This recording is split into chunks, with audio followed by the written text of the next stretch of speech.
अपनी टीम मौजूद है एक बार फिर से दिल्ली के कुंडली बॉर्डर पर किसान आंदोलन से, और यहाँ देख सकते हैं कि बुजुर्ग महिला हमारे साथ और हाथों में किताब और ये काफी कुछ ले रखा है। अच्छा, सर्वोदय हैंदनी, अच्छा, बहुत बड़ी हस्ती है, बहुत बड़ी हस्ती है। चलिए जो बुजुर्ग होते हैं वो वैसे ही बहुत बड़ी हस्ती है, हमें आशीर्वाद दे दीजिए। चलिए, इस उम्र में किसान आंदोलन में आप पहुंचे हैं। नहीं, चलिए कोई बात नहीं। आप एक बात बताइए, पहले तो अपना परिचय दे दीजिए हमारे दर्शकों को, क्योंकि हमारी खबर को पूरी दुनिया देखेगी। आप अपना, मैं पहली बार मिला हूँ, माफी चाहूँगा आपसे हाथ जोड़कर। आप एक बार अपना इनका परिचय मैम नहीं देंगी। हमारी मैम जो है पूरे विश्व में अपने वन बचाओ नर्मदा बचाओ आंदोलन के नाम से, अब 12th की बुक उठाकर देखिए, 9th से लेकर 12th तक की बुक्स में मैम का नाम है कि पर्यावरण के संरक्षण के लिए और आदिवासियों की समस्याओं के लिए, किसानों की समस्याओं के लिए ये इतने छोटे से लड़ रही हैं। और उम्र इनकी ज़्यादा नहीं है, क्योंकि हम जानते हैं उम्र इनसे ज़्यादा हमारी है।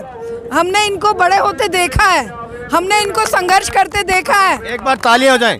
हर कदम पे इनको संघर्ष। इनका शुभ नाम भी बता दीजिए। ये मेधा पाटकर जी हैं। आपको पता नहीं कैसे नहीं पता, बच्चा जानता है।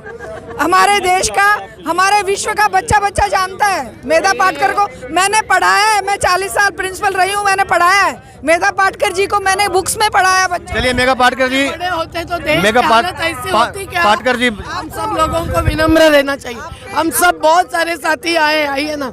ये डॉक्टर सुनीलम जी है। क्या मोटिव लेके आज किसान आंदोलन में पहुंचे आप? कोई नेतागिरी नहीं है, हम सब लोग अलग अलग जगह पर अलग अलग किसानों के समुदायों से जुड़े हुए हैं, साथी हैं, और हम जनशक्ति के आधार पर परिवर्तन होगा। ये 2 बार विधायक रह चुके हैं। इनके आंदोलन में 24 किसानों की हत्या हुई है मध्य प्रदेश में।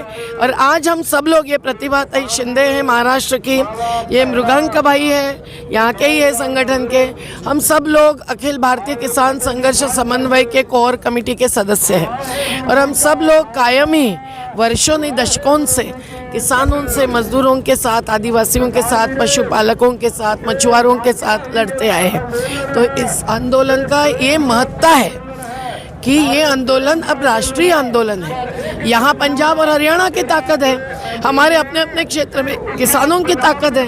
नर्मदा आंदोलन 35 साल से चल रहा है और हम लोग किसानों के ऊपर हर अन्याय और अत्याचार के खिलाफ लड़ते हैं। अभी जो आंदोलन चल रहा है वो गैर बराबरी के खिलाफ है। कॉरपोरेटीकरण जो हर क्षेत्र में बहुतांश लोगों को वंचना भुगतने के लिए मजबूर कर रहा है, वो कॉरपोरेटीकरण अगर खेती में आएगा तो अन्न सुरक्षा चली जाएगी, खेती चली जाएगी, किसानों को आज भी सही दाम नहीं मिल रहा है।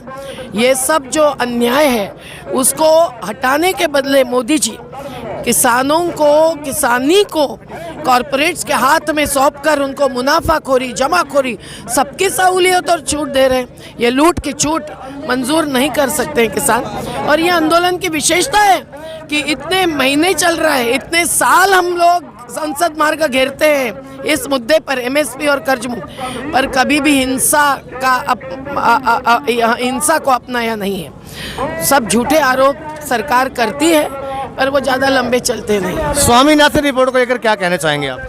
स्वामीनाथन रिपोर्ट के आधार पर हम 1 रुपया लागत पर 1.5 रुपया लाभ देंगे, ये तो हर पार्टी ने, कांग्रेस भी, भाजपा भी, हर पार्टी ने अपने घोषणा पत्रों में 2014 के चुनाव में कहा।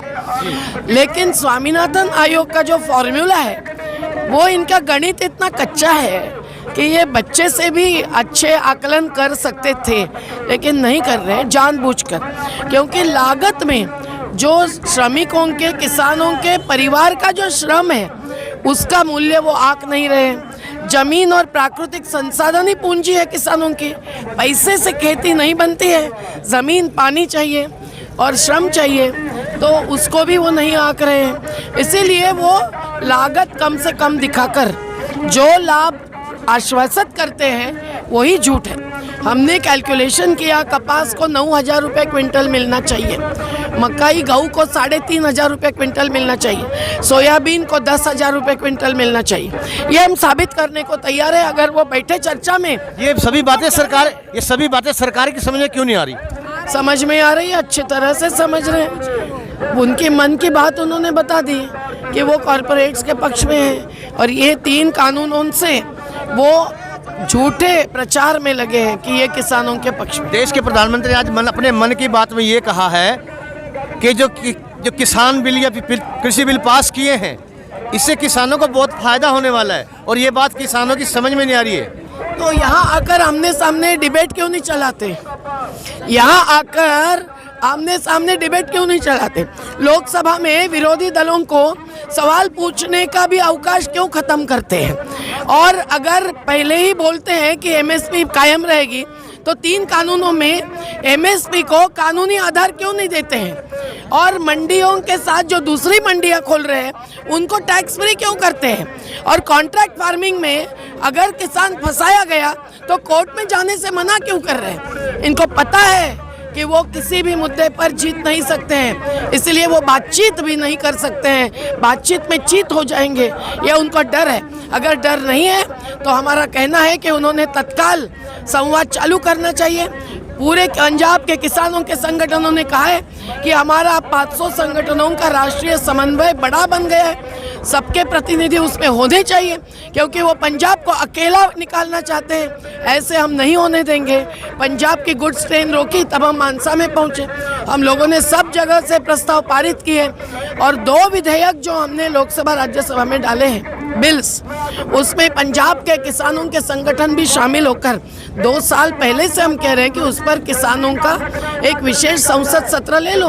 तो अभी क्यों नहीं, इस आने वाले ठंडी के सीजन में वो सत्र क्यों नहीं, विंटर सेशन क्यों नहीं लेते किसानों के मुद्दे पर? ये सब बातें अब साफ है। इसको हर बार चलिए मैम, एक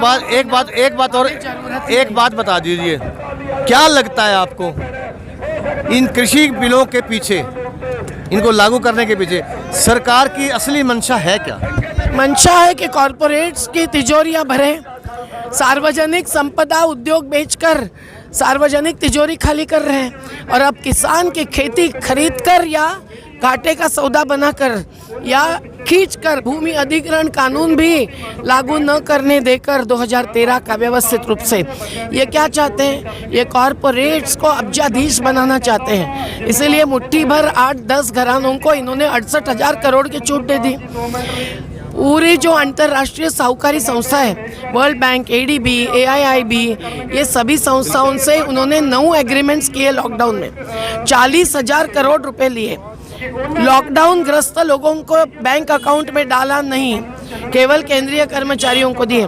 PM केयर फंड नया बनाया जो अवैध है, और उसमें इन्होंने 10,000 करोड़ से ज़्यादा पैसा लिया, हो गए 50,000 करोड़। इसमें सभी का रोजगार जो नुकसान हुआ है उसकी भरपाई दे सकते थे, लेकिन उन्होंने कभी नहीं दी।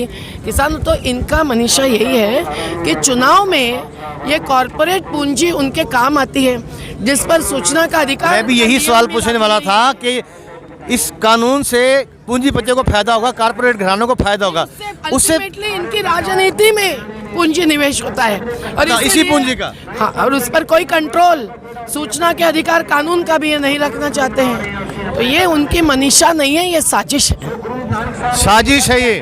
विस्तार से बताया कृषि कानूनों को लेके मेघा पाटकर जी ने। जुड़े रहिए आप ग्राउंड मीडिया के साथ, लगातार हम आपको रिपोर्टिंग दिखाते रहेंगे। ग्राउंड मीडिया से मैं हरीश कपूर, अपने कैमरामैन सहयोगी जोनी भारद्वाज के साथ, दिल्ली के कुंडली बॉर्डर से।